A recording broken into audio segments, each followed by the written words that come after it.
Statistically बोलेंगे तो 30 to 50% cases में मेल फैक्टर रिस्पॉन्सिबल होता है कंसीव नहीं करने के लिए। अर्ली 20s से लेके early 30s is the ideal age to conceive. बिना डॉक्टर के सुपरविजन में कुछ लोग अबॉर्शन पिल लेते रहते हैं, इमरजेंसी कॉन्ट्रासेप्टिव पिल्स लेते हैं, उसका एक्सेसिव यूज ना करें। It's okay to have a late marriage. After marriage, I think you should definitely plan for the baby early. हम लोग यही बोलते हैं कि अर्ली 30s, अगर लेट करना भी तो early 30s is ideal time.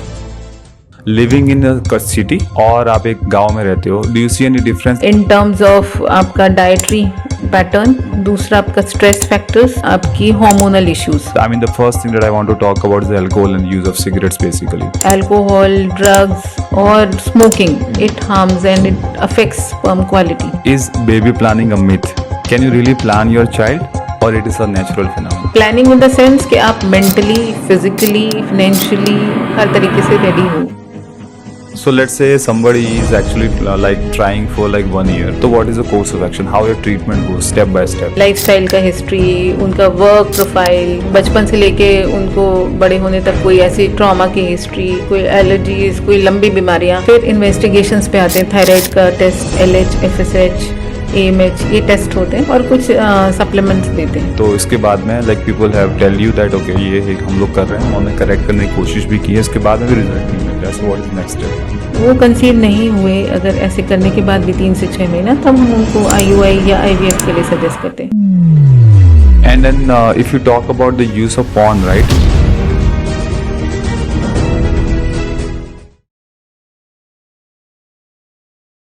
Hello guys, welcome back to UWB podcast. हमारे चैनल की हिस्ट्री में इससे ज्यादा सीरियस टॉपिक हमने कभी डिस्कस नहीं किया है, द प्रॉब्लम ऑफ इनफर्टिलिटी।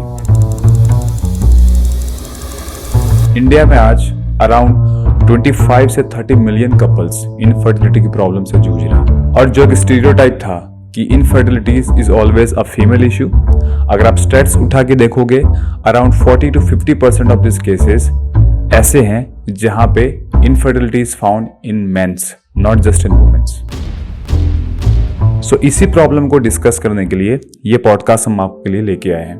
सबसे इंपॉर्टेंट चीज जो हमको इसमें बात करनी है वो है to educate you and raise awareness about this problem. इस पॉडकास्ट को हमने 3 सेक्शन में डिवाइड किया है। पहला सेक्शन है जहां पे हम लोग बात करेंगे what are the factors that are contributing to infertility in young man and women, lifestyle changes, late marriages, and so many other factors that contribute to this problem. The second thing is that if you're planning baby, what is the right way to plan a baby and what are the things that you need to take care? And the third thing is that when you are not successful in conceiving naturally, what is the process? How the treatment for infertility goes. So if you are somebody who is going through this problem, you should definitely watch the podcast. अगर आप young हैं और if you're not married, still you should watch this podcast. तो आपको पता चलेगा कि किन किन चीज़ों का आपका ध्यान रखना है ताकि later in your life you don't run into this issue. To discuss this topic, we have somebody who is expert in this and has more than 25 years of experience. Dr. Shilpa Goyal, gynecologist, Magnus Hospital, Udaipur. So thank you ma'am for joining us for podcast today. तो ma'am सबसे पहले हम लोग we gonna talk about the mindset problem for the first, like because this podcast is about raising awareness in the youth, basically all about the fertility issues.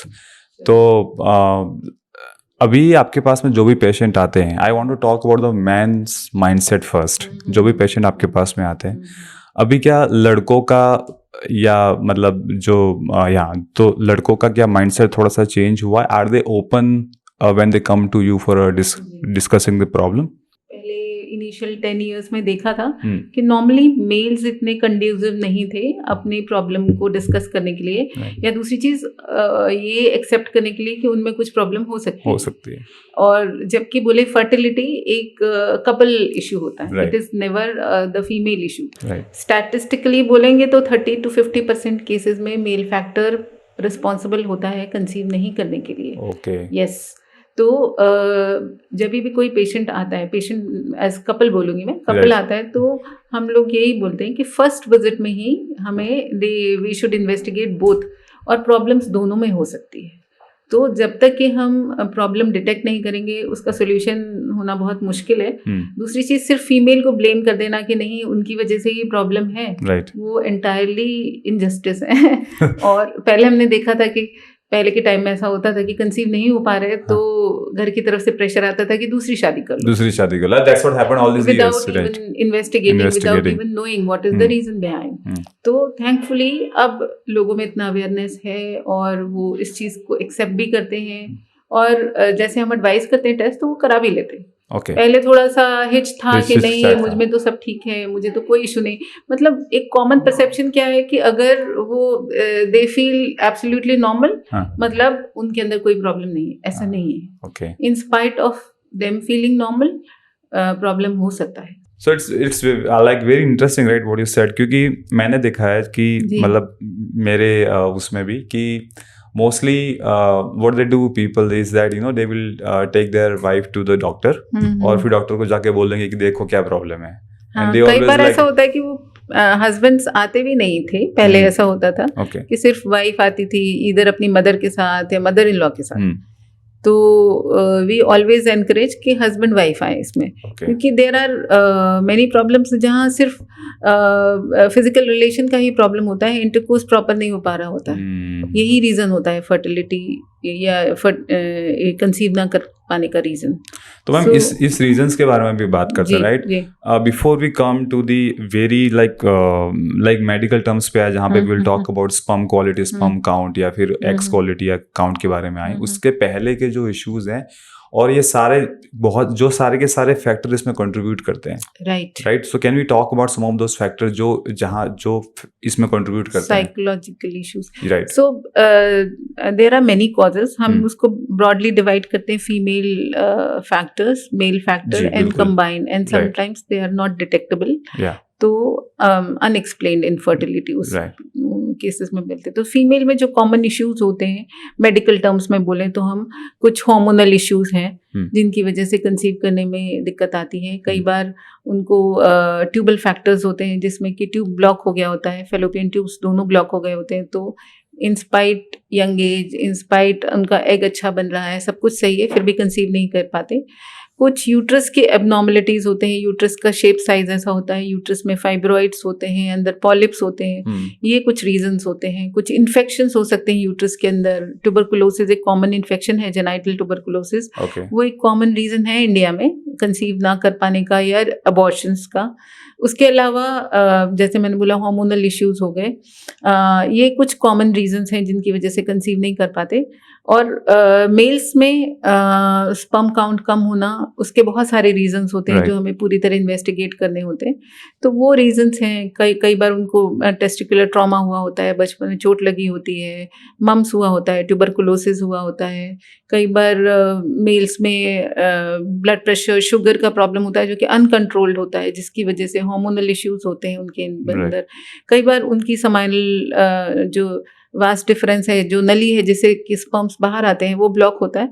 तो वो हमें properly एक बार check करके उसके हिसाब से ट्रीटमेंट देना होता है। And one of the most important reason जो कि हम अंडरमाइन कर देते हैं, उसको नहीं कंसिडर करते हैं, कई बार स्ट्रेस फैक्टर होता है।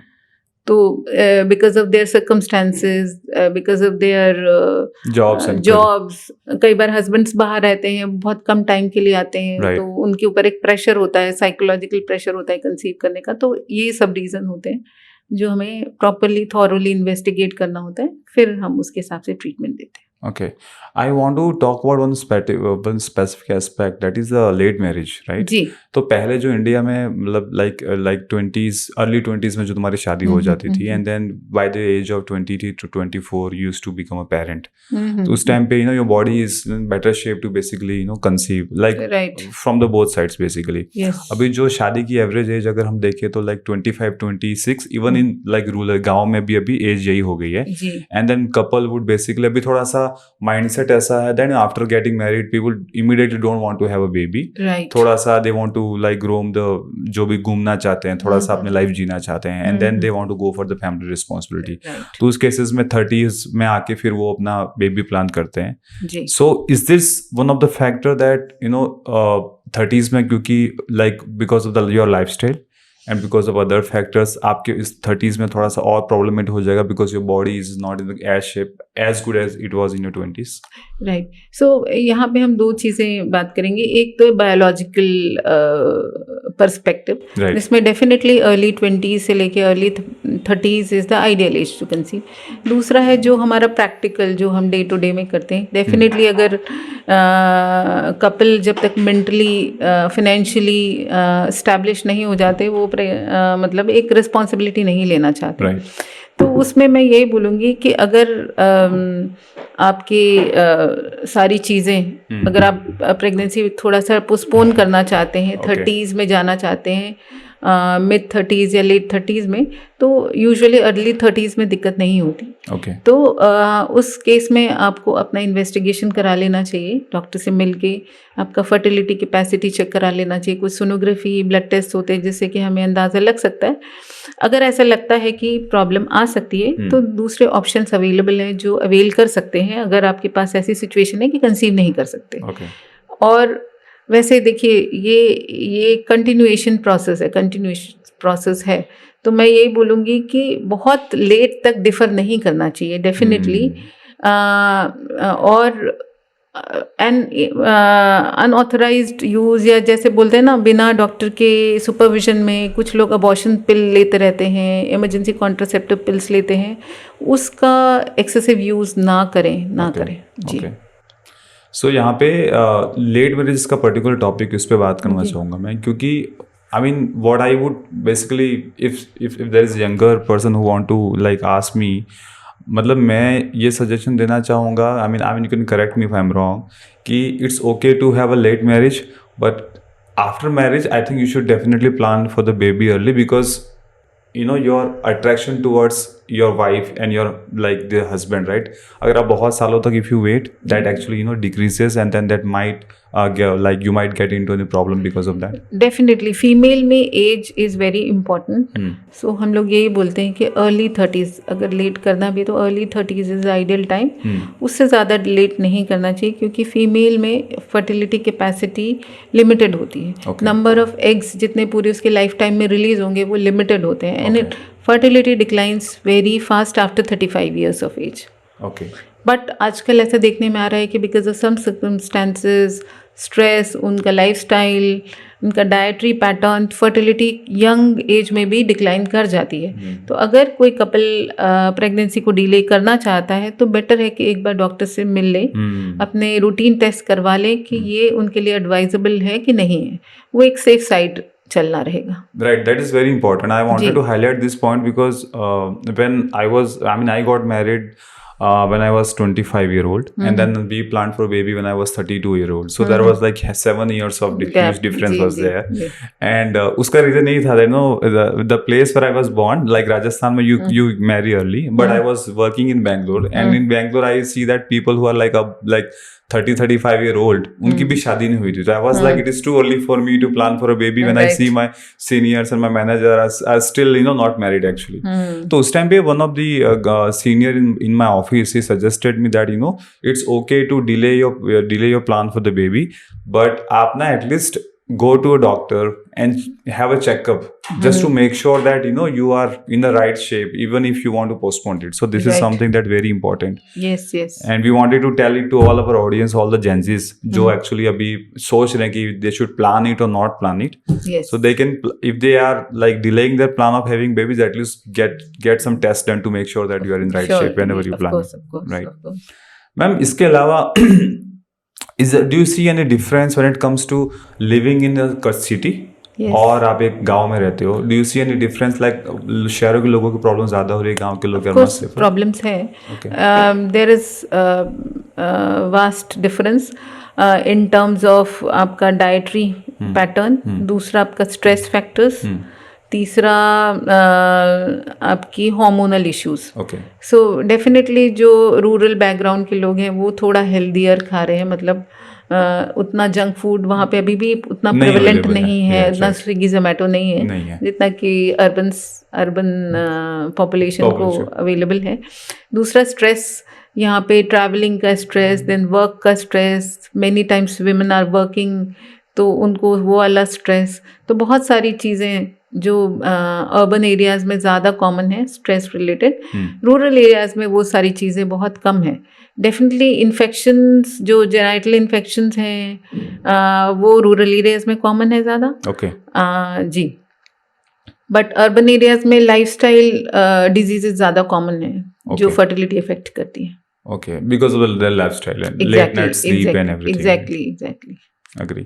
So if you want to talk about couple of things that जो लड़के हैं वो are like 25 year old, शादी हो गए या फिर मे भी शादी होने वाली है, right?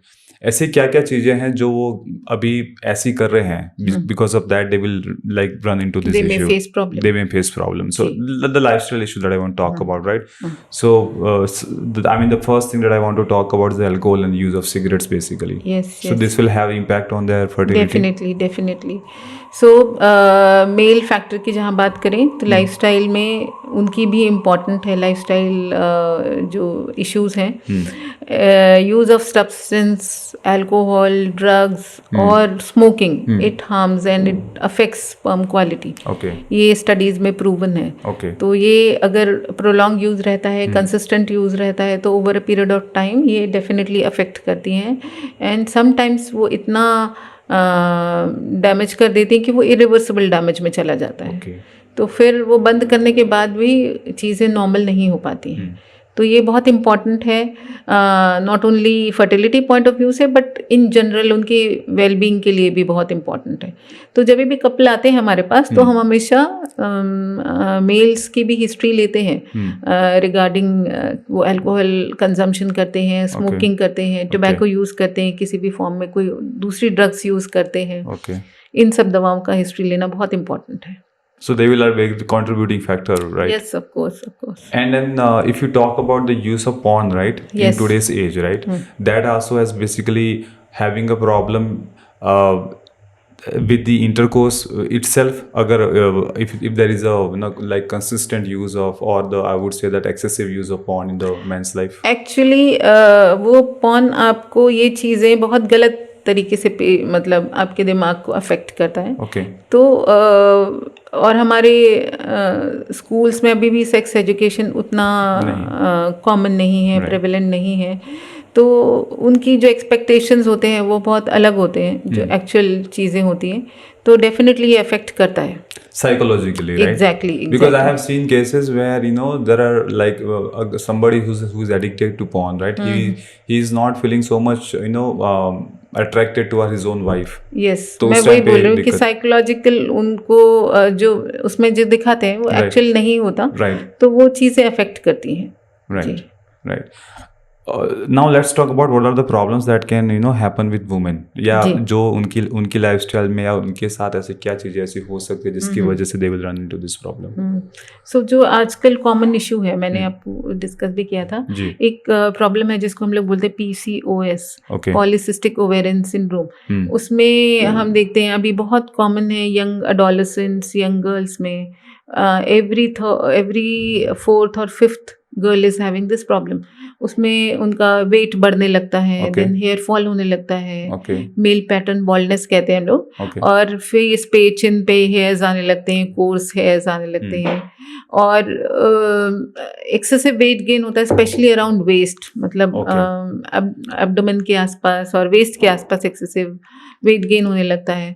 सो वो उसकी वजह से क्या होता है कि उनमें नॉट ओनली फर्टिलिटी बट एक स्लगिशनेस आना, मूड स्विंग्स होना, वीकनेस लगना, लॉस ऑफ इंटरेस्ट, ये सारी चीज़ें कॉमन है एडोलेसेंट्स में। और जब वो रिप्रोडक्टिव एज ग्रुप में आते हैं, फर्टिलिटी या बेबी कंसीविंग के एज में आते हैं, तो उनकी इरेगुलर मेंसेस का प्रॉब्लम होना, कंसीव ना कर पाना, ये एक बहुत, या फिर रिकरेंट अबॉर्शंस होना, ये भी बहुत कॉमन है PCOS में। तो ये एक बहुत बड़ा बर्निंग इशू है जिसका सोल्यूशन अनफॉर्चुनेटली बहुत सिंपल है, बट लोग उसको ध्यान नहीं देते। What is the solution for this? Solution इसका सिंपल ही है। सब फर्स्ट हम लोग हमेशा यही बोलते हैं कि लाइफस्टाइल मॉडिफिकेशन, क्योंकि इसका जो मेन रीजन है कुछ हद तक जेनेटिक बट अधिकतर stressful lifestyle, irregular sleeping pattern, irregular dietary pattern, बहुत ज़्यादा जंक खाना, शुगरी चीज़ें लेना, cold drinks, cokes, sugary drinks, then refined food, refined floor,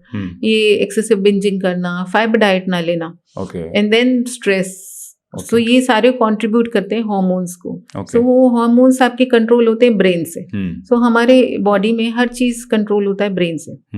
और ब्रेन से हार्मोन्स जाते हैं ओवरीज पे, ओवरीज को अफेक्ट करते हैं, तो ओवरी से ओवुलेशन होना बंद हो जाता है। मतलब वो फीमेल्स में ओवुलेशन या तो नहीं होता है या बहुत इरेटिक होता है, कम होता है। तो वो अल्टीमेटली उनकी पीरियड साइकिल गड़बड़ होने लगते हैं और वेट गेन होता है। उनको ऐसा लगता है कि वेट गेन हो रहा है, इससे पीरियड गड़बड़ हो रहा है, but actually it is something deeper. Yes जी। सो ये एक बहुत कॉमन समस्या है जिसका सोल्यूशन हमने डिस्कस किया कि बहुत सिंपल है, लाइफस्टाइल मॉडिफिकेशन।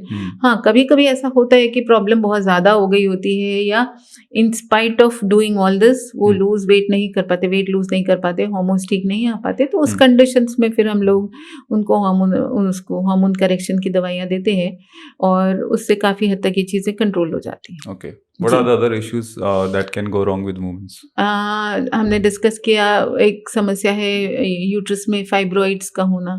तो फाइब्रॉइड्स कई बार ऐसी जगह होते हैं यूट्रस के अंदर साइड में जो कि प्रेगनेंसी को इम्प्लांटेशन होने में रोकते हैं, या इम्प्लांट हो भी जाता है तो उसकी वजह से अबॉर्शंस के रिस्क बढ़ जाते हैं। यूट्रस के अंदर कुछ गांठें होती हैं जिसको पॉलिप बोलते हैं, उसकी वजह से ये बहुत ऐसी समस्या है जिसका सोल्यूशन है, एंड देन एक बार सोल्यूशन होने के बाद वो कंसीव करने में दिक्कत नहीं आती। और कुछ ट्यूबल फैक्टर्स थे, जैसे कई बार बताया मैंने कि ट्यूब्स ब्लॉक हो जाते हैं। उन समस्याओं में जिनका की सोल्यूशन नहीं है सिंपल ट्रीटमेंट से या सर्जरी से, तो उन समस्याओं में फिर हमें IVF की तरफ जाना पड़ता है। And then one other thing that, I mean, you already mentioned that, I want to cover like one more time, that the unsupervised use of your birth control pills, right? That if you're taking it for a longer time without not consulting with a doctor, so you may run into problem because of that. And because that happens, that's very like normal thing in the villages in rural India especially. Actually हमारे देश में बहुत सारी हम लोग देखते हैं कि दवाएं लोग अपने आप से लेने की आदत रखते हैं बिना डॉक्टर से कंसल्ट किए। तो कोई भी दवा किस तरह से आपकी बॉडी को अफेक्ट कर रही है वो जानना बहुत ज़रूरी है। ये सेफ है कि नहीं आपके लेने के लिए, वो भी बहुत इंपॉर्टेंट है। आपके अंदर कई बार ऐसे प्री एग्जिस्टिंग रीजंस होते हैं जिस कंडीशन में आपको वो पिल्स या हार्मोन्स नहीं लेने चाहिए। तो वो, और अगर लेना भी है तो कुछ लिमिटेड टाइम के लिए लेना है, तो वो इम्पॉर्टेंट है। अगर आप बिल्कुल परफेक्टली नॉर्मल हैं, कोई दिक्कत नहीं है, तो आप आराम से ले सकते हैं, बट स्टिल आपको टाइम टू टाइम डॉक्टर से कंसल्ट करना चाहिए कि कितने टाइम तक ली जा सकती है। तो अनसुपरवाइज्ड कोई भी चीज़ अपने आप से नहीं लेना चाहिए। Okay, so these are some of the things that can with the women's, right? So now, ma'am, I want to like come to this portion of our discussion where I want to discuss that if somebody is planning for a baby, what is the journey, right? And I have some of the questions for that. Is baby planning a myth? Can you really plan your child, or it is a natural phenomenon? Definitely it is a natural phenomenon, but planning in the sense कि आप mentally, physically, financially हर तरीके से ready हो उस baby को carry करने के लिए। सो जैसे हमने डिस्कस किया कि लाइफस्टाइल डिजीजेस बहुत ज़्यादा ऑन द राइज हैं, जैसे कि शुगर है, ब्लड प्रेशर है। तो प्री नेटल टेस्टिंग हम लोग बोलते हैं, प्री नेटल विजिट्स। तो जब भी कोई कपल प्रेगनेंसी प्लान करता है तो उन्हें हमेशा एक प्री नेटल विजिट डॉक्टर से कर लेनी चाहिए, जिसमें कि उनका स्टार्टिंग फ्रॉम उनकी हिस्ट्री, उनकी पेरेंटल हिस्ट्री, कि उनके पेरेंट्स में, उनकी फैमिली में क्या क्या डिजीजेस रन करें वो जानते हैं। फिर उनका खुद का हाइट, वेट, क्या स्ट्रक्चर है, BMI आपने सुना होगा, basal metabolic index. So normal range 18.5 से 25 तक होती है, उसके अंदर है कि नहीं, ओवरवेट तो नहीं है, pre existing diabetes, blood pressure, anaemia, ये सारी चीज़ें तो नहीं है। फिर हम उनको कुछ प्रीनेटल सप्लीमेंट्स देते हैं। सप्लीमेंट्स मतलब कि कुछ ऐसी दवाएं जो कि आने वाले बच्चे के लिए बेनिफिशियल हैं और उसमें कुछ होने वाले डिफेक्ट्स को बचा सकती हैं, जैसे कि फॉलिक एसिड है, विटामिन D सप्लीमेंट्स है। अगर अनीमिया है तो वो करेक्ट करेंगे। उनको और कोई प्रॉब्लम है, शुगर है, ब्लड प्रेशर है, तो उसको पहले करेक्ट करना रहेगा।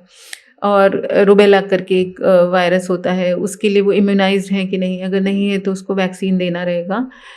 हीमोग्लोबिन उनका सही है कि नहीं वो देखना रहेगा। कुछ ऐसे टेस्ट होते हैं जो हम लोग करते हैं, फिर हम उनको गाइड करते हैं कि you are good to go. Okay. In fact husband wife दोनों में ही टेस्टिंग होती है। Okay. तो वो चूंकि देखिए जो बच्चा बन रहा है उसमें 50% जीन्स मदर से आ रहे हैं, 50% फादर से आ रहे हैं, 50% कंट्रीब्यूशन फादर का है, तो उनका असेसमेंट भी बहुत इम्पोर्टेंट है। So I think we have already covered the age for having a baby. Like you said that 20 से like early 30s is the right age whenever you like plan for it, right?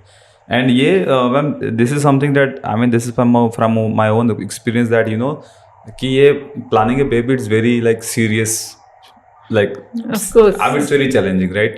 और जब तक you don't plan and you don't visit a doctor और actually your wife conceive right, उससे पहले आपको पता भी नहीं चलता था how serious it is. I mean that's when you come and look at okay this many test are there every trimester and this many problems could be there and this many test she will have to go through. That time you realise that it's very serious, it's not a very normal thing. So now let's say हमारे वहाँ पे जो एक common problem है कि that there are many guys who are working outside in Gulf में भी, ठीक है। अब जो लोग गल्फ में काम करते हैं और घर पे आते हैं, उनके पास में है 2 महीने की छुट्टी लेके आ रहे हैं, 2.5 महीने की छुट्टी लेके आ रहे हैं and they are trying to basically planning for a baby. और उस टाइम पे कंसीव अगर नहीं हो पाता है then they would immediately rush to hospital. So मैं ये जानना चाहता हूँ कि एक नॉर्मल टाइम फ्रेम क्या है जिसमें you should try it normally and then if you are not successful then you should go for a treatment. तो by definition अगर हम चलते हैं तो हम लोग बोलते हैं कि अगर फीमेल का एज 35 से कम है तो हस्बैंड वाइफ कंटिन्यूअस 1 ईयर तक अनप्रोटेक्टेड इंटरकोर्स में रहते हैं, कंटिन्यूअस 1 ईयर तक, और उसके बाद भी कंसीव नहीं कर पाते तो फिर उन्हें डॉक्टर को कंसल्ट करना चाहिए। और अगर एज 35 से ऊपर है तो 6 मंथ्स के अंदर अगर वो ट्राई करते हैं और नहीं हो पाता तो फिर डॉक्टर से कंसल्ट कर लेना चाहिए। बात आती है उन लोगों की जहाँ पे हस्बैंड्स आउट ऑफ कंट्री हैं या आउट ऑफ बाहर हैं, बहुत फ्रीक्वेंटली विजिट नहीं कर सकते, तो उन केसेस में चूंकि हमारे पास लिमिटेड टाइम होता है तो इट इज़ ऑलवेज बेटर कि आप एक बार वाइफ का चेकअप करा के रखिए। राइट। जो रूटीन चेकअप है वो हो जाएगा, तो उस हिसाब से हम उनको वो फर्टाइल विंडोज भी बता देते हैं कि क्या इंपॉर्टेंट डेज हैं, कब उनको ट्राई कर लेना चाहिए, और उनको प्रीनेटल मेडिकेशंस भी शुरू कर देते हैं। तो इट इज़ ऑलवेज बेटर कि वो हस्बैंड के विजिट करने से पहले ही डॉक्टर को विजिट कर ले, जिससे कि बाय द टाइम हस्बैंड आते हैं तब तक उनके अंदर कोई कमियां हैं, कोई प्रॉब्लम्स हैं, उसका करेक्शन हो गया हो, उसका सुधार हो गया हो, और दूसरा उनको पता रहे कि कौन सा इम्पोर्टेंट टाइम है, टाइम फ्रेम है, इम्पोर्टेंट फर्टाइल विंडोज हैं जब उनको ट्राई करना चाहिए। ओके। जी, I think this is the fertile window is also something which you will only understand when you actually come to try to actually. I did not know this, but then somebody told me that there is such a window also there. Maybe I mean ये लोगों को शायद पता होगा, so I don't want to cover that right now. But let's say आपने are there any natural herbs like any Ayurvedic treatment or something for this? देखिए कुछ supplements बोल सकते हैं हम उनको, वो बेसिकली आपको काम डाउन करने के लिए है, आपकी व्हाट टू से कुछ हार्मोनल इश्यूज हैं जिसके लिए टारगेटेड होते हैं, but basically it is your mindset, your lifestyle, जैसे मैंने बोला कि stress factor, then sleep hygiene which is very important, which plays important role. मैंने कई बार अपने करियर में ऐसे पेशेंट्स देखे हैं जो बहुत ज़्यादा पैनिक सिचुएशन में रहते हैं, स्ट्रेस्ड रहते हैं कंसीव करने के लिए। जब हम उनको काउंट डाउन करते हैं तो विद इन 2-3 मंथ्स वो नेचुरली इजीली कंसीव कर जाते हैं। बहुत फ्रिक्वेंटली हम लोगों ने ऐसे पेशेंट्स देखे हैं जो फर्स्ट प्रेगनेंसी तो IVF से कराए, क्योंकि they have tried everything, they have failed, then they conceived by IVF। Second pregnancy unwanted, within 6 months, 8 months, 1 year of delivery वापस अपने आप कंसीव करके आ गए, क्योंकि उनका जो स्ट्रेस फैक्टर था वो हट गया। So this is something which is very important. पर जब हम उनको बोल रहे होते हैं कि आप स्ट्रेस कम करो तो वो ये चीज समझते नहीं समझ पाते। उनको लगता है कि ये स्ट्रेस कैसे प्रॉब्लम कर सकता है। Right. I think the keyword like plan, right? Planning the baby. I mean, that itself sounds very scary, right? Because the moment you think of planning and then you try to do it right, it becomes a. Actually इसमें ये एक issue भी है कि लोगों को ऐसा लगता है कि वो प्लान करेंगे और बस जस्ट हो जाएगा. It is not like that. It is not like ovulation happens just one time in a whole month. Okay. तो वो और जो एग का सर्वाइवल है वो अप्रोक्सीमेटली 24 आवर्स है. Okay. सो वो ही टाइम में आपने ट्राई किया होगा तब कंसीव के चांसेस अच्छे बनते हैं. इसीलिए हम लोग 1 ईयर का टाइम लेते हैं. So people what often they do is they postpone pregnancy till the last. मतलब वो 34-35 तक वेट करेंगे. And then once they start planning तो फिर वो पैनिक मोड में होते हैं अभी हमें कि अब हमने प्लान किया है तो हमें with in 1 or 2 months pregnancy हो जाना चाहिए. Right. ऐसा नहीं होता है. Okay. So it takes time. Yeah. Yes. So let's say somebody is actually like trying for like 1 year and they are not able to basically get any results. तो अगर वो एक फिर आपके पास में अगर वो आते हैं तो what is the course of action, how your treatment goes step by step? सबसे पहले तो मैंने बोला उनका हिस्ट्री एग्जामिनेशन. हिस्ट्री में पूरा उनका लाइफस्टाइल का हिस्ट्री, उनका वर्क प्रोफाइल, देन बचपन से लेके उनको बड़े होने तक कोई ऐसी ट्रॉमा की हिस्ट्री, कोई एलर्जीज, कोई लंबी बीमारियां, वो प्रॉपर थॉरो हिस्ट्री लेके फिर उनको एग्जामिन करते हैं. उनका height, weight, blood pressure, sugars. फिर इन्वेस्टिगेशंस पे आते हैं तो उसमें जो हार्मोनल प्रोफाइल होता है वाइफ का, जिसमें इंक्लूड होता है थायराइड का test, then sugars, then fertility panel जिसको बोलते हैं, LH, FSH, AMH, ये टेस्ट होते हैं. एंड सोनोग्राफी होता है. सोनोग्राफी में हम यूट्रस एंड ओवरीज का स्टेटस देखते हैं. तो ये चीज़ें होती हैं. And then tubal patency test, जैसे बताया था कि ट्यूबल फैक्टर होता है जिसमें कि ट्यूब्स ब्लॉक हो जाते हैं. सो उसके लिए एक स्पेशल टेस्ट होता है जिसको हम हिस्ट्रोसैल्पिंगोग्राफी बोलते हैं. सो वो एक टेस्ट होता है ट्यूबल पेटेंसी के लिए. तो वो सब चेक करते हैं. एंड बिसाइड्स दैट हस्बैंड्स का भी सेम शुगर, ब्लड प्रेशर का स्क्रीनिंग, देन फैमिली हिस्ट्री का स्क्रीनिंग, देन हस्बैंड्स का सीमन एनालिसिस, वो कुछ बेसिक टेस्ट होते हैं. अच्छा, यहाँ पे मेरे पास एक पॉइंट है. I wanted to cover it before. अगर किसी हस्बैंड को अगर इरेक्टाइल डिसफंक्शन है या फिर प्रीमेच्योर एजैकुलेशन है, would that have an impact on the pregnancy? Definitely. So do you do any kind of test for that or it is like they will have to tell you them by themselves? Normally history में हमें ये पता लग जाता है कि उनको इससे रिलेटेड कोई इशू है. तो नॉर्मली इसके लिए जो मेल डॉक्टर्स हैं, यूरोलॉजिस्ट हैं, एंड्रोलॉजिस्ट हैं, वो उनसे कंसल्ट करते हैं, उनको एग्जामिन करते हैं. उनका अगर लगता है तो ब्लड टेस्ट और सोनोग्राफीज कराए जाते हैं.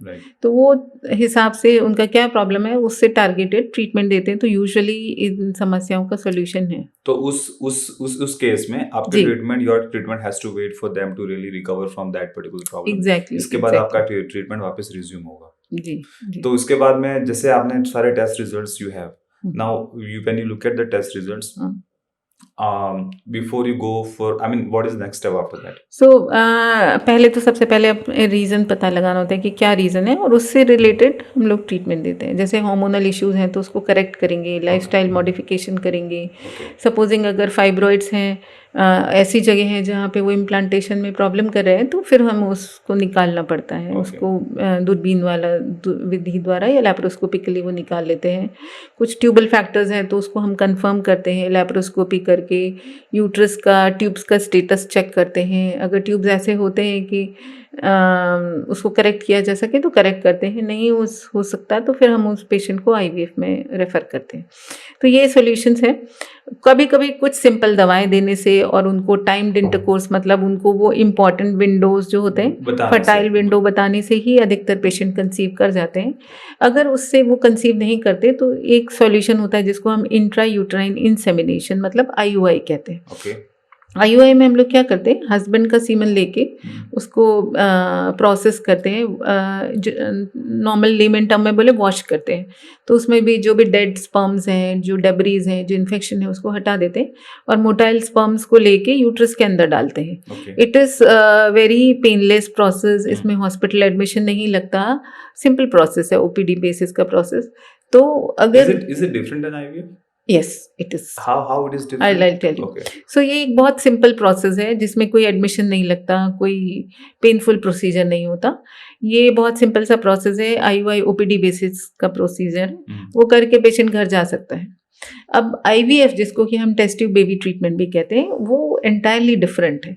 अगर इन सब नॉर्मल तरीकों से कंसीव नहीं कर पा रहे couple, before you come to IVF, I have a question that you mentioned that आप उनको लाइफस्टाइल चेंजेस के लिए भी बोलते हो। जी। So what is the change that you would suggest and then what like कितने टाइम के लिए आप वेट करोगे for them to kind of recover from that? और वो डिपेंड करता है कि उनकी सिचुएशन कितनी है। कई बार प्रॉब्लम बहुत ज्यादा है तो हमें लंबा टाइम भी वेट करना पड़ सकता है। सबसे इम्पोर्टेंट तो मैंने बताया स्ट्रेस फैक्टर हटाना, स्लीप हाइजीन मेंटेन करना, मतलब sleeping on time and getting on time is also very important, क्योंकि हमारी बॉडी में एक हार्मोन होता है स्लीप हार्मोन, मेलेटोनिन जिसको बोलते हैं, तो वो डिस्टर्ब होने की वजह से वो सारा फर्टिलिटी प्रोसेस अफेक्ट होता है। जी, तो वो करेक्ट करना, देन कुछ अपनी लाइफस्टाइल में एक्सरसाइज, योगा, मेडिटेशन ये इंक्लूड करना, देन हेल्दी डाइट पे जाना। सो मोर ऑफ हम लोग बोलते हैं कि आप फाइबर डाइट ज्यादा लीजिए, सैलेड्स खाइए, फ्रूट्स खाइए, and then protein rich diet लीजिए। कार्ब्स एंड फैट का पोर्शंस कम करें, लिमिटेड पोर्शन कंट्रोल पे ध्यान दें, एंड देन फिजिकल एक्टिविटी बढ़ाना। ये इंपॉर्टेंट चीजें जो इन जनरल हर कपल जो कि प्लान कर रहा है उनको अडॉप्ट करना ही चाहिए। ये प्रोसेस के साथ अगर हम मेडिकेशन देते हैं तो ज्यादा इफेक्ट करती है। अच्छा, if there are any women with obesity, right? Ji, very common, right? I mean मैं देखता हूँ कि गाँव में भी, I mean क्योंकि पहले ये था कि गाँव की जो औरतें थी वो काफी सारा फील्ड्स में काम करती थी, खेतों में काम करती थी, तो उनको इतना ज्यादा फैट का प्रॉब्लम नहीं था। लेकिन now I see the women's, क्योंकि अगर जॉब भी है उसके बाद में भी they are more than their like required body weight या, तो उस केसेस में I mean the weight loss is very very important, not only in terms of conceiving, but अगर आप ओबीज हैं, हायर साइड ऑफ BMI हैं और आप कंसीव कर लेते हैं, तो प्रेगनेंसी के दौरान इन ऐसे पेशेंट्स को thyroid, blood pressure and sugar आने का बहुत ज्यादा चांस है। तो वो प्रेगनेंसी एक हाई रिस्क कैटेगरी में फॉल हो जाता है। तो स्पेशली एब्डोमिनल ओबेसिटी है, एब्डोमेन पे फैट ज्यादा है, तो ये पेशेंट्स में ब्लड प्रेशर, शुगर और थायराइड होने का समस्या ज़्यादा रहेगा प्रेगनेंसी में। प्रीटर्म लेबर का चांस हो सकता है, एक्सेसिव BP बढ़ जाता है तो वो टाण आने की समस्या जिसको बोलते हैं एक्लैम्शिया, प्री एक्लैम्शिया, वो जाने का समस्या है। बच्चे का वेट कम होना, बच्चे का वेट ज़्यादा होना, समय से पहले डिलीवरी होना, तो बहुत सारे कॉम्प्लिकेशंस हैं जो प्रेगनेंसी में एसोसिएटेड। यस, तो it is always better to get it corrected, या better to be in shape and then conceive. Yes, that's very important, right? So let's say, I mean, you have asked them to give like ask for some more lifestyle changes. जी. और उसके बाद में उन्होंने weight loss भी कर दिया है, and then if अगर रिजल्ट नहीं आता है, then what is the next step? सो उसमें मैंने बताया कुछ हम लोग कुछ दवाएं देते हैं, फिर उनको फॉलिकुलर स्टडी या ये देखते हैं कि उनकी बॉडी में अंडा सही बन रहा है कि नहीं, टाइम पे बन रहा है कि नहीं, रप्चर हो रहा है कि नहीं, उस तरीके से मॉनिटर करके उनको इम्पॉर्टेंट डेज बताते हैं ट्राई करने के लिए। सो यूजुअली कपल उसको रिस्पॉन्ड करते हैं। How does it ever happen that people are like lying, your patients are lying to you?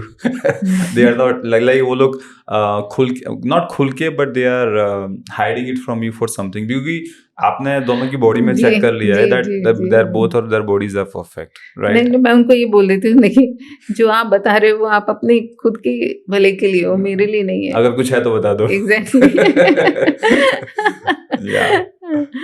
क्योंकि अगर कुछ प्रॉब्लम है तो वो उसका सोल्यूशन निकाला जा सकता है, लेकिन अगर वो नहीं बताएंगे तो उसका सोल्यूशन मुश्किल होगा, हमारे लिए चैलेंजिंग हो जाएगा। Yeah, so how important is your role? Not I mean your role in the sense that they should be comfortable with the gynec, right? Yes.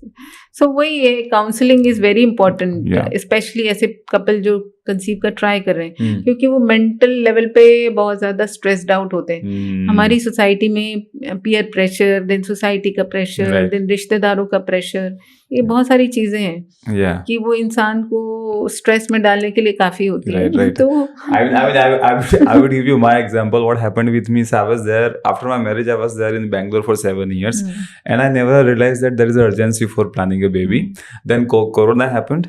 I came to home. We came home, and within like 1 month, everybody convinced that this is the most important thing in your life to do right Exactly, now. exactly. So that peer pressure and society pressure is always there. Very important. Yeah. Yes, And yes. then the moment you have a pressure, it gives you stress, and then after that, I've seen females जो अपने घर के social functions में जाना बंद कर देते हैं because of this pressure people will कि ask मैं them. कि मैं कैसे जाऊंगी, सबको क्या जवाब दूंगी, तो वो एक उनका माइंडसेट वहां तक अफेक्ट हो जाता है। इनफैक्ट कई बार ऐसा भी देखा है कि वो कंपेयर करना शुरू कर देते कि मेरे भाई का तो बाद में शादी हुआ, मेरी बहन की बाद में शादी हुई, उसके बच्चे हो गए, तो इंस्टेड ऑफ बीइंग हैप्पी वो डरने लगते हैं या एक टाइप से डर महसूस करते हैं कि मेरा नहीं हुआ, मैं क्या सबको जवाब दूंगी। तो इतना ज्यादा pressure and the most like सबसे वर्स्ट पार्ट इसका ये है कि सारी रिस्पांसिबिलिटी इस पे वुमेन पे फीमेल पे डाल दी जाती है। एग्जैक्टली, मेल से कोई नहीं पूछता कि अभी तक क्यों नहीं हुआ या प्लान कर रहे हैं। राइट, सबको फीमेल पे डाल दिया। Right, so let's say now let's get back to the treatment now. तो इसके बाद में like people have tell you that okay ये हम लोग कर रहे हैं, उन्होंने करेक्ट करने की कोशिश भी की है, इसके बाद में भी रिजल्ट नहीं मिल रहा, so what is next step now? तो उसके लिए कुछ मेडिकेशन दे के हम लोग वो फॉलिकुलर स्टडी करते हैं, देन हम उनको इम्पॉर्टेंट विंडोज़ बताते हैं, टाइम फ्रेम के ये टाइम में आपको ट्राई करना चाहिए, और कुछ सप्लीमेंट्स देते हैं। तो यूजुअली जिसमें माइनर प्रॉब्लम होता है वो लोग उससे कंसीव हो जाते हैं। वो कंसीव नहीं हुए अगर ऐसे करने के बाद भी 3 से 6 महीना, तब हम उनको IUI या IVF के लिए सजेस्ट करते हैं। कुछ प्रॉब्लम्स ऐसी हैं जिसमें हम डायरेक्टली IVF के लिए IVF पे जाने के लिए ये सजेस्ट करते हैं, जैसे कि ट्यूबल ब्लॉकेज है, अगर दोनों ट्यूब्स ब्लॉक हो गए तो नेचुरल तरीके से कंसीव करना या IUI से कंसीव करना पॉसिबल नहीं है। सीवियर मेल फैक्टर है, बहुत ज़्यादा कमी है जिसको कि करेक्ट नहीं किया जा सकता दवाओं से, जिसका कोई सोल्यूशन नहीं है, तो उस केस में हमें IVF पे जाना पड़ेगा। एक एंडोमेट्रियोसिस की समस्या होती है जिसमें कि ओवरीज यूट्रस के आसपास का एरिया इफेक्ट होता है। तो अगर एंडोमेट्रियोसिस है, सीवियर ग्रेड का है, ग्रेड 3 ग्रेड 4 का है, तो उस केसेस में हम लोग डायरेक्ट IVF पे जाने का सजेस्ट करते हैं। और अगर फीमेल का ओवेरियन कैपेसिटी डिक्लाइनिंग फेज में है, कम हो रहा है तेजी से, तो फिर हमारे पास ज़्यादा समय नहीं है, तो उस केस को हम डायरेक्टली IVF के लिए ही शिफ्ट करते हैं, रेफर करते हैं। अच्छा, यहाँ पे एक मिसकंसेप्शन और मिथ है बहुत बड़ा लोगों के अंदर कि अगर जो मतलब एक तो नॉर्मल नेचुरल तरीके से कंसीव किया हुआ बच्चा और एक IVF ट्रीटमेंट, उसमें कुछ डिफरेंस है, तो आप can you please correct that misconception? देखिए, फर्टिलाइजेशन का प्रोसेस सिर्फ इन विट्रो हुआ है, मतलब लैब में हुआ है। उसके बाद से वो स्पर्म्स हस्बैंड के होते हैं, वो एग फीमेल का होता है, तो बॉडी के अंदर बने हुए होते हैं, so that is all natural process. IVF में हमने सिर्फ उनको बाहर निकाला है और फर्टिलाइजेशन प्रोसेस बाहर कराया है। सो बस इतना ही डिफरेंस है। तो इस प्रोसेस में वो जेनेटिकली भी आपके हैं और वो बच्चा नेचुरल कंसीव वाले बच्चे से कहीं भी अलग नहीं होता। So it's just a myth that people are having in their mind, right? So now, is there anything in IVF that you want to add? Any other thing that you think that should be helpful for people to understand? मैं यही बोलूँगी कि IVF एक ऐसा process है जो कि उन कंडीशंस में जहाँ नेचुरल कंसीव नहीं कर सकते उनके लिए बून है, लेकिन IVF सबके लिए नहीं है। आप डायरेक्टली IVF पे जंप नहीं कर सकते, हमेशा ग्रेजुअली जाना चाहिए, स्टेप बाय स्टेप जाना चाहिए एंड टाइमली जाना चाहिए। हमें बहुत लेट करके भी IVF पे नहीं जाना चाहिए, क्योंकि कई बार ऐसा होता है लोग घर पे बैठे रहते हैं 2-2 4-4 साल, डॉक्टर ने बोला कंसीव के लिए IVF पे जाओ, पर वो बाय द टाइम वो जाते हैं उनका फर्टिलिटी कैपेसिटी बहुत कम हो गया होता है। And IVF is not 100%। आप इस माइंडसेट से जाएं कि IVF में भी फेलियर्स होते हैं, 100% कहीं IVF सक्सेस नहीं होता, तो आप मेंटली प्रिपेयर होके जाएं, पॉजिटिव भी हो सकता है, नेगेटिव भी हो सकता है। ओके, अभी यहाँ पे आई वांट टॉक अबाउट जैसे जो कपल हैं अभी, जैसे हम लोग I want go back to this late marriages issue. अभी कपल हैं जिनको they want to have kids in their life, लेकिन अभी because they are busy with their career, mentally prepare नहीं है, फाइनेंशियली प्रिपेयर नहीं है, राइट? तो उस केस में क्या होता है that they just avoid it, right? So instead of that there are options like freezing eggs और freezing sperm, right? Can you talk about those options? Yes, so कुछ करियर ओरिएंटेड लोग हैं जिनको कि उस वक्त प्रेगनेंसी प्लान नहीं करती, जी तो अब सी टेक्नोलॉजी इतनी एडवांस है तो कुछ ऑप्शंस अवेलेबल हैं उन केसेस में जहाँ पे कि सिंगल गर्ल्स हैं जिन्होंने अभी पार्टनर चूज नहीं किया Right. है या मैरिज नहीं हुई है, लेकिन उनको वो इस माइंडसेट पे हैं कि वो लेट मैरिजेस पे जाएंगे या लेट प्रेगनेंसी पे जाएंगे, तो उस केस में वो अपने एग्स रिजर्व करा सकते हैं। जो मेल्स हैं वो अपने स्पर्म फ्रीज करा सकते हैं। और अगर कपल हैं, शादी हो गई है लेकिन प्रेगनेंसी जल्दी प्लान नहीं करना, किसी वजह से कुछ ऐसे रीजंस हैं कि वो नहीं प्लान कर सकते, तो उस केस में वो एम्ब्रियो फ्रीजिंग मतलब जो भ्रूण फ्रीजिंग है उसमें जा सकते हैं। वो that is a good option in case if you have decided not to go for pregnancy in early coming time. तो वो एक अच्छा ऑप्शन है, उसमें आप जा सकते हैं। उसमें एज का फैक्टर फिर वो खत्म हो जाता है। Did you see any trend or increase in your like such thing? Do like youth अभी ऐसा कुछ कर रहा है, at least in urban India? हाँ बिल्कुल, अर्बन में ये काफी कॉमन है, एक फ्रीजिंग के लिए जाना, एम्ब्रियो फ्रीजिंग के लिए जाना। स्पेशली जैसे मैंने बोला करियर ओरिएंटेड है या कुछ ऐसे करियर में है जैसे मॉडलिंग है, एक्टिंग है, जिसमें कि वो the looks are very important. yes या अब्रॉड में काम कर रहे हैं, अभी प्रेगनेंसी प्लान नहीं कर सकते, तो ऐसे कंडीशंस में इट इज़ अ बून। वो एक बहुत क्या बोलते हैं, एक फैसिलिटी है जो इजीली अवेल की जा सकती है, egg freezing, sperm freezing and embryo freezing की। तो वो आप जब चाहें, आप कंसीव के लिए प्रिपेयर हैं मेंटली, तो आप उसको ट्रांसप्लांट करवा सकते हैं। अच्छा, अगर आपने लेट्स से आपका एम्ब्रियो फ्रीज करवा भी लिया है, उसके बाद में भी there are factors that that could go wrong in the future. Of course there are many factors actually. जैसे बोला मैंने कि आप अगर यूट्रस का कुछ प्रॉब्लम है, यूट्रस में स्वेलिंग है जिसको हम लोग एडिनोमायोसिस बोलते हैं, एंडोमेट्रियोसिस का प्रॉब्लम है या फिर फाइब्रॉइड्स हैं, तो इन कंडीशंस में अगर आपके एम्ब्रियो फ्रीज भी हैं, फिर भी इम्प्लांटेशन में दिक्कत हो सकती है बिल्कुल। So it is always better कि आप टाइमली प्लान कर लें। अगर कुछ कंडीशंस ऐसी हैं, इनएविटेबल हैं, जो आपके कंट्रोल में नहीं है, तो फिर गैमीट फ्रीजिंग या embryo freezing is a good option. Okay जी, I think we have covered most of the things. Anything if you want to add something that we can add actually. मैं यही बोलना चाहूँगी एट द एंड कि इन सारी process में lifestyle का role बहुत इम्पोर्टेंट है, जो नॉर्मली हम अंडरमाइन करते हैं। मेरे पास पेशेंट्स आते हैं इतनी मोटी मोटी फाइलें लेके, लेकिन उनका BMI होता है 32, 34, वेट होता है समवेयर अराउंड 85, 90s में, जो उन्होंने कभी रिड्यूस करने की कोशिश ही नहीं की, कभी उन्होंने उसके लिए एफर्ट्स ही नहीं किए। सालों साल दवाएं खाते रहे, सालों साल ट्रीटमेंट लेते रहे, इस डॉक्टर से उस डॉक्टर हॉपिंग करते रहे, लेकिन कभी अपने बॉडी को करेक्ट करने की कोशिश नहीं की। Actually that should have been the first step कि आप अपने बॉडी पे तो वर्क करो। सो वो बहुत इम्पॉर्टेंट है। आपको फिजिकली, मेंटली फिट होना बहुत इंपॉर्टेंट है to conceive a baby and to carry that pregnancy till term. मतलब उसको 9 महीने तक सेफली कैरी करना भी उतना ही इम्पॉर्टेंट है जितना कंसीव करना। तो जब तक आप मेंटली एंड फिजिकली फिट नहीं होंगे तो उसमें इश्यूज आएंगे। Yeah, so maybe this is something I think everybody is talking about the fitness. Take home message यही है कि अपनी फिटनेस पे ध्यान दें। Yes.